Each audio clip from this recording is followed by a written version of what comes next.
اچھا، تو آج ہم بات کر رہے ہیں اقوام متحدہ کی جنرل اسمبلی کے 80ویں اجلاس کی، جی بالکل۔ اور خاص طور سے وزیر اعظم شہباز شریف کی تقریر کی۔ ہوں ہمارے پاس اس کا متن موجود ہے، جی بالکل۔ اور اس تقریر میں آپ دیکھیں پاکستان کی خارجہ پالیسی، علاقائی مسائل، عالمی چیلنجز، ان سب پر پاکستان کا کیا موقف ہے وہ سامنے آتا ہے۔ تو ہم ذرا گہرائی میں جا کر دیکھیں گے آج۔ ٹھیک، تقریر شروع ہوئی تھی ایک طرح سے دنیا کے حالات کا جائزہ لیتے، بڑھتے ہوئے جھگڑے، قانون کی خلاف ورزیاں، انسانی بحران، دہشت گردی، جی، اور غلط معلومات کا پھیلاؤ، موسمیاتی تبدیلی، یہ سب چیلنجز گنوائے گئے، اور خاص طور پر یہ کہ پاکستان جیسے ملکوں کے لیے یہ کتنے بڑے خطرات ہیں۔ اور پھر زور دیا گیا کثیر الجہاتی یعنی ملٹی لیٹرلزم پر، بالکل۔ اور وہیں قائد اعظم کے ویژن کا حوالہ بھی دیا گیا۔ پاکستان کی خارجہ پالیسی کے جو بنیادی اصول ہیں، امن، باہمی احترام، تعاون، جی تو ایک طرح سے بنیاد رکھی گئی آگے کی بات کے لیے۔ ہاں، ایک فریم ورک دیا گیا۔ تو پھر آگے بڑھتے ہیں۔ ایک بڑا حصہ تقریر کا وہ تھا بھارت کے ساتھ جو حالیہ کشیدگی رہی۔ جی ہاں۔ مئی میں مشرقی سرحد پر جو بغیر اشتعال انگیزی کے جرحیت ہوئی، اس کا ذکر کیا گیا، اور یہ کہ پاکستان نے اس کا بھرپور جواب دیا۔ جی، اور اس جواب کو اقوام متحدہ کے چارٹر کے آرٹیکل 51 کے تحت یعنی حق کے دفاع، اس کا جائز استعمال قرار دیا۔ اچھا۔ اور پھر تعریف کی گئی مسلح افواج کی۔ فیلڈ مارشل سید عاصم منیر کی قیادت میں جو آپریشن ہوا، اسے شاندار پیشہ ورانہ مہارت، بہادری اور ذہانت پر مبنی کہا گیا۔ اسی طرح air chief marshal Zaheer Babar Sidhu کی قیادت میں فضائیہ کی، اور تقریر میں وہ دعویٰ بھی تھا 70 بھارتی طیارے تباہ کرنے کا۔ یہ 70 طیاروں والا دعویٰ، یہ تو کافی بڑی بات ہے۔ اس پر کوئی بین الاقوامی رد وغیرہ کا ذکر تھا یا بس پاکستان کا موقف بتایا گیا؟ نہیں، تقریر میں تو اسے ایک فیکٹ کے طور پر ہی پیش کیا گیا تھا۔ ظاہر ہے وہ تو متوقع تھا، بین الاقوامی تصدیق تو ان معاملات میں اکثر مشکل ہوتی ہے۔ صحیح۔ لیکن اہم بات یہ ہے کہ اس دعوے سے ایک مضبوط پیغام گیا، ملک کے اندر بھی باہر بھی۔ بالکل۔ اور اسی سلسلے میں پھر مسلح افواج، شہداء، خاص طور پر وہ 6 سالہ بچہ اعتزاز عباس، ان کا ذکر۔ ہاں، اعتزاز عباس کا نام لیا گیا۔ جی، اور عوام کے اتحاد کو سراہا گیا۔ وہ بنیان مرصوص کی اصطلاح استعمال کی۔ بنیان مرصوص یعنی سیسا پلائی دیوار، اتحاد کی بات۔ لیکن پھر فوراً ہی جنگ بندی کا ذکر آ گیا، وہ بھی تب جب تقریر کہہ رہی ہے کہ پاکستان طاقت کی پوزیشن میں تھا۔ یہ تھوڑا عجیب نہیں؟ یہ واقعی ایک آپ کہہ لیں دلچسپ موڑ تھا۔ شاید یہ دکھانے کی کوشش تھی کہ پاکستان جنگ نہیں چاہتا تھا، طاقت ہوتے ہوئے بھی امن کو ترجیح دی۔ اور یہاں پھر ذکر آیا صدر ڈونلڈ ٹرمپ کا، ان کی جرت مندانہ اور بصیرت افروز قیادت کا، کہ ان کی کوششوں سے جنگ بندی ہوئی۔ اور یہ صرف تعریف نہیں تھی، تقریر میں تو یہ بھی کہا گیا کہ ٹرمپ کی وجہ سے جنوبی ایشیا ایک بڑی جنگ سے بچ گیا، اور اسی لیے پاکستان نے انہیں نوبل امن انعام کے لیے نامزد کیا ہے۔ جی، امن کا آدمی بھی کہا گیا۔ امن کا آدمی، یہ تو کافی واضح پیغام ہے امریکہ کے خاص طبقے کے لیے۔ بالکل، یہ صرف تعریف نہیں، یہ ایک سفارتی چال بھی ہو سکتی ہے۔ شاید امریکہ سے تعلقات بہتر کرنے کی کوشش، یا کم از کم ایک مثبت اشارہ۔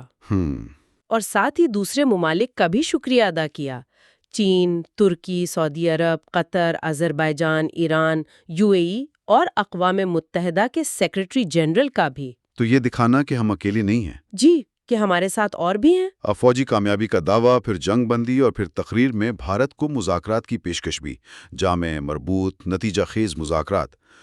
یہ تھوڑا متضاد نہیں لگتا؟ پہلے طاقت کا مظاہرہ، پھر بات چیت کی پیشکش؟ نہیں، دیکھیں سفارتکاری میں اکثر ایسا ہوتا ہے، طاقت کی پوزیشن سے بات کرنا۔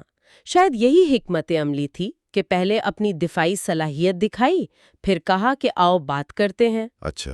لیکن ظاہر ہے اس کی کامیابی تو بھارت کے رد عمل پر منحصر ہے، اور اعتماد کی بحالی پر۔ وہ تو ابھی ایک بڑا چیلنج ہے۔ ٹھیک۔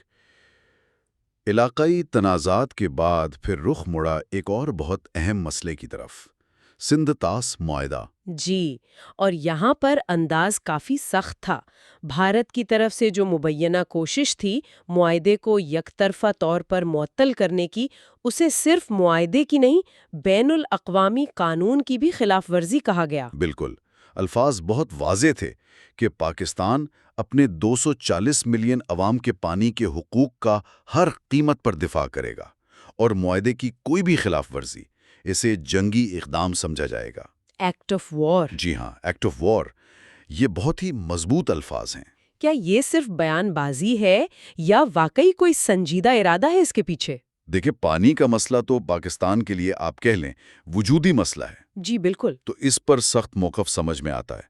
ایکٹ آف وار جیسے الفاظ ظاہر صورتحال کی سنگینی کو بتاتے ہیں، عالمی برادری کی توجہ بھی کھینچتے ہیں۔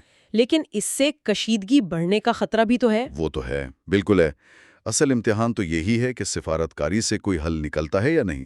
سندھ تاز کے فوراً بعد پھر کشمیر کا ذکر آیا، وہ تو پاکستان کی خارجہ پالیسی کا ایک مرکزی نقطہ ہمیشہ سے رہا ہے۔ یقیناً کشمیری عوام کے ساتھ مکمل یکجہتی کا اظہار تھا، اور وہی دیرینہ موقف دہرایا گیا کہ اقوام متحدہ کی نگرانی میں استصواب رائے ہو، حق خدا ارادیت ملنے تک پاکستان کی حمایت جاری رہے گی۔ جی، یہ تو مستقل موقف ہے۔ پھر تقریر میں فلسطین کا مسئلہ بھی کافی نمایاں تھا۔ جی ہاں، اور کافی جذباتی انداز میں بھی۔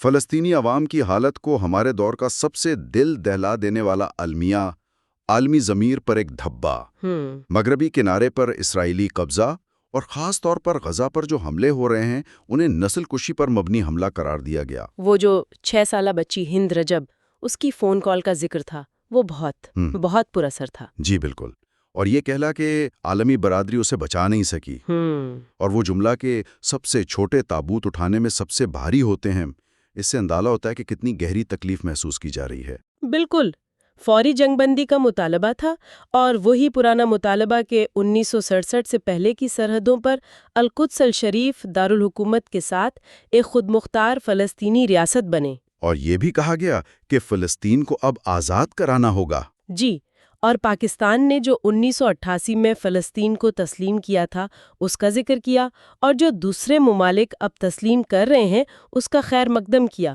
باقیوں سے بھی اپیل کی کہ وہ بھی تسلیم کریں۔ یہاں پھر صدر ٹرمپ کا ذکر آیا کہ انہوں نے عرب اسلامی ریاستوں کا مشاورتی اجلاس بلایا، اس اقدام کو سراہا گیا۔ جی ایسا ہی ہے، یہ ٹرمپ کی تعریف کا ایک تسلسل سا لگتا ہے۔ اور پھر دوحہ پر جو حالیہ اسرائیلی حملہ ہوا اس کی بھی مذمت کی گئی۔ ٹھیک، فلسطین کے علاوہ یوکرین پر بھی بات ہوئی، وہاں تو بس پرامن حل کی حمایت کی اقوام متحدہ کے چارٹر کے مطابق۔ جی، اور پھر دہشت گردی کا مسئلہ آیا، اس کی ہر قسم کی مذمت کی، اور عالمی کوششوں میں پاکستان کا جو کردار ہے، جو قربانیاں ہیں، ان پر زور دیا۔ وہ 90,000 جانوں کا نقصان اور 150 ارب ڈالر کا معاشی نقصان۔ جی، اور وہ نقطہ بھی اہم تھا کہ نیو یارک میں مارا گیا شخص لاہور میں مارے گئے شخص کی طرح ہے، مطلب دہشت گردی ایک عالمی مسئلہ ہے۔ لیکن پھر خاص طور پر ذکر کیا گیا بیرونی طور پر سپانسر شدہ دہشت گردی کا، کالعدم TTP، BLA، مجید بریگیڈ، جو افغان سرزمین سے آپریٹ کر رہے ہیں۔ جی ہاں، جعفر ایکسپریس ٹرین والے واقعے کا حوالہ بھی دیا۔ تو کیا یہ افغانستان کی عبوری حکومت پر براہ راست دباؤ تھا؟ بلا شبہ صاف صاف کہا گیا کہ افغانستان میں امن ضروری ہے، اور عبوری حکومت سے مطالبہ کیا گیا کہ وہ انسانی حقوق، خاص طور پر خواتین کے حقوق کا خیال رکھے، اور سب سے اہم یہ یقینی بنائے کہ افغان سرزمین کسی اور ملک کے خلاف دہشت گردی کے لیے استعمال نہ ہو۔ یہ تو پاکستان کے لیے ایک بڑا سیکیورٹی کنسرن ہے۔ بہت بڑا۔ دہشت گردی کے ساتھ ساتھ نفرت انگیز نظریات پر بھی بات ہوئی۔ جی، اور خاص طور پر بھارت کی ہندو واد سے چلنے والی انتہا پسندی، اسے نہ صرف خطے بلکہ پوری دنیا کے لیے خطرہ قرار دیا۔ ہندوآ؟ جی، وہ ہندو قوم پرستی والا نظریہ، اور پھر اسلاموفوبیا، اس کے بڑھتے ہوئے رجحان پر بھی تشویش تھی، اور اقوام متحدہ کے جو خصوصی ایلچی مقرر ہوئے ہیں اس معاملے پر اس کا خیر مقدم کیا۔ عالمی چیلنجز میں ایک اور بڑا موضوع تھا موسمیاتی تبدیلی۔ بالکل، اور اسے ایک فوری بحران کہا گیا جس کے لیے سب کو مل کے کچھ کرنا ہوگا۔ 2022 کے سیلاب کا ذکر تھا، وہ 34 ارب ڈالر کا نقصان۔ جی، اور پھر 2025 میں جو شدید سیلاب آیا اس کا بھی ذکر تھا، ہزاروں دیہات تباہ ہوئے، لاکھوں لوگ بے گھر۔ جی، اور یہاں ایک اہم بات یہ کہی گئی کہ پاکستان کا عالمی کاربن اخراج میں حصہ تو 1% سے بھی کم ہے، لیکن اثرات ہم سب سے زیادہ بھگت رہے ہیں۔ بالکل، اور اس صورتحال میں یہ کہنا کہ آپ مزید قرضے لے لیں یہ غیر منصفانہ ہے۔ وہ جملہ تھا قرض لینا معیشت کو تباہ کرنا ہوگا۔ جی، یہ ترقی یافتہ ممالک کے لیے ایک واضح پیغام تھا۔ کلائمیٹ جسٹس کی بات تھی۔ بیرونی قرضوں پر انحصار نہیں کریں گے، اپنے وسائل سے، محنت سے ملک کی تعمیر نو کریں گے۔ جی، یہ خود انحصاری کا ایک بہت بڑا بیان تھا۔ اب دیکھنا یہ ہے کہ عملی طور پر یہ کتنا ممکن ہو پاتا ہے۔ ٹھیک، اندرونی محاذ پر آئیں تو معیشت اور اصلاحات کا بھی ذکر تھا۔ جی، کہا گیا کہ سماجی و اقتصادی ترقی، عوام کی فلاح و بہبود یہ اولین ترجیحات ہیں، اور اس کے لیے گہری ساختی معاشی اصلاحات ہوں گی، ٹیکس کا نظام بہتر کیا جائے گا، سرمایہ کاری لائی جائے گی۔ اور مستقبل کے لیے ڈیجیٹلائزیشن، AI، کرپٹو، ان ٹیکنالوجیز کو اپنانے کی بات ہوئی۔ جی ہاں، چین کے ساتھ تعلقات، سی پیک، اس کی اہمیت کو پھر سے اجاگر کیا گیا۔ صدر شی جن پنگ کے بیلٹ اینڈ روڈ انیشیٹو کا حصہ۔ بالکل، اور صدر شی کے جو نئے گلوبل گورننس انیشیٹو ہیں ان کی بھی تعریف کی گئی۔ اور آخر میں اقوام متحدہ میں پاکستان کے کردار پر بات ہوئی۔ جی، بطور سلامتی کونسل کے غیر مستقل رکن پاکستان کے تعمیری کردار کا ذکر تھا، اور خاص طور پر وہ قرارداد 2788 جو پاکستان کی صدارت میں متفقہ طور پر منظور ہوئی، اس کا حوالہ دیا گیا۔ اچھا، یہ قرارداد کیا تھی؟ بنیادی طور پر یہ اقوام متحدہ کے اصولوں پر قائم رہنے اور کونسل کے فیصلوں پر عمل درآمد یقینی بنانے پر زور دیتی ہے۔ اسے کثیر الجہتی کے عزم کی تجدید قرار دیا گیا۔ تو خلاصہ کریں تو تقریر سے کئی اہم چیزیں سامنے آئیں۔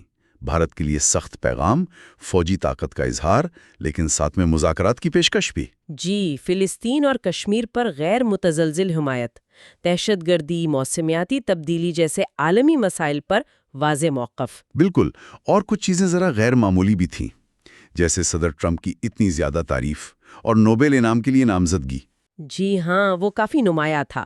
اور دوسرا، موسمیاتی تبدیلی پر وہ خود انحصاری والی بات کہ قرض نہیں لیں گے، خود کریں گے۔ یہ روایتی بیانات سے تھوڑا ہٹ کر تھا۔ جی بالکل، بنانے کا موقع ہے۔ صحیح۔ لیکن یہ تقریر کچھ سوالات بھی چھوڑ جاتی ہے، جیسا کہ اکثر ہوتا ہے۔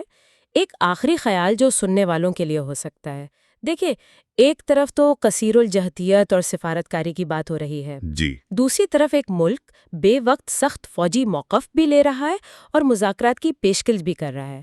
تو کیا یہ حکمت عملی، خاص طور پر ہمارے خطے میں جہاں ماضی کے تجربات اتنے اچھے نہیں رہے، کیا یہ پائیدار امن لا سکتی ہے؟